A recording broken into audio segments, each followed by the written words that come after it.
तीन सरकारी कर्मचारियों पर गाजगिरी है। आतंकी संबंधों के चलते तीन सरकारी कर्मचारी बर्खास्त किए गए हैं। जम्मू कश्मीर से यह बड़ी खबर भारत एक्सप्रेस आप तक पहुंचा रहा है। यहां तीन सरकारी कर्मचारियों पर गाजगिरी है।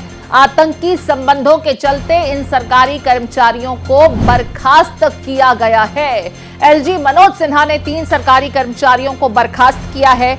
लश्कर-ए-तैयबा जैसे आतंकी संगठनों के लिए काम करने का आरोप इन पर लगा है। Police constable Malik Ishfaq Nasir, education विभाग में शिक्षक एजाज अहमद और मेडिकल कॉलेज के जूनियर असिस्टेंट वसीम अहमद को बर्खास्त किया गया है। तो देखिए, पुलिस से लेकर के एजुकेशन बैकग्राउंड से ताल्लुक रखने वाले मेडिकल कॉलेज में जूनियर असिस्टेंट यहां पर बर्खास्त हुए हैं। उनके विरुद्ध कार्रवाई की गई है। आतंकी संगठनों के लिए काम करने का आरोप इन सरकारी कर्मचारियों पर लगा है। तो जम्मू कश्मीर से ये बड़ी जानकारी आपको दे रहे हैं।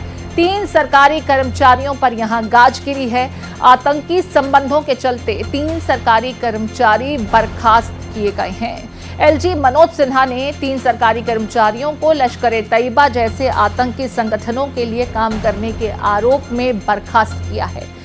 कौन कौन से ये सरकारी कर्मचारी हैं, ये भी हम आपको बता रहे हैं। Police constable Malik Ishfaq Nasir, school education विभाग में शिक्षक एजाज अहमद और मेडिकल कॉलेज के जूनियर असिस्टेंट वसीम अहमद बर्खास्त हुए हैं। मेरे साथ विकास जुड़ गए हैं। विकास, क्या कुछ जानकारी इन बर्खास्तगियों से जुड़ी हुई, कैसे पता चला ये आतंकी संगठनों के संपर्क में हैं, उनके लिए काम करते हैं?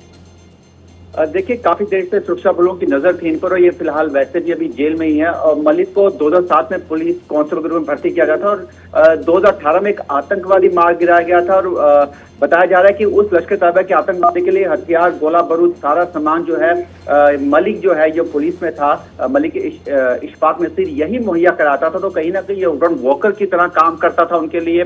और जब सारी घटनाएं सामने आई तो उसके बाद इसको गिरफ्तार किया गया। जितने भी ये पकड़े गए हैं, चाहे वो शिक्षक एजाज अहमद शिक्षक हो या वसीम अहमद खान हो जो मेडिकल कॉलेज में काम करते थे, कहीं ना कहीं लॉजिस्टिक मदद करते थे आतंकवादियों को, उनको सूचनाएं देने में, उनको सामान मुहैया कराने में, एक ओवरऑल वर्कर्स की तरह काम करते थे। तो इसीलिए जब सुरक्षा बलों ने इन पर नजर रखी तो जब इनके खिलाफ सबूत पुख्ता पाए गए तो तभी इनको जेल में डाल दिया गया था और उसके बाद लगातार इन पे केस जारी था। तो अब जाकर इनको जो है तीनों की नौकरियों को से जो है इनको टर्मिनेट कर दिया गया है। तो देखिए, पिछले जब से एलजी मनोज सिन्हा ने कार्यभार संभाला है एलजी का, उसके उपराज्यपाल का, उसके बाद से तकरीबन 70 से 75 लोगों को बर्खास्त किया गया जो कहीं ना कहीं सरकारी नौकरियां कर रहे थे, हमारे देश का खा के हमारे देश के साथ ही नमक हरामी कर रहे थे और पाकिस्तान को या पाकिस्तान समर्थित आतंकवादियों को सूचना दे रहे थे। तो उस मामले में ये विकास, क्या ये तीनों ही इस समय गिरफ्तार थे और तब उनके खिलाफ कार्रवाई की गई है या कुछ लोगों को कार्रवाई करने के बाद गिरफ्तार किया गया है?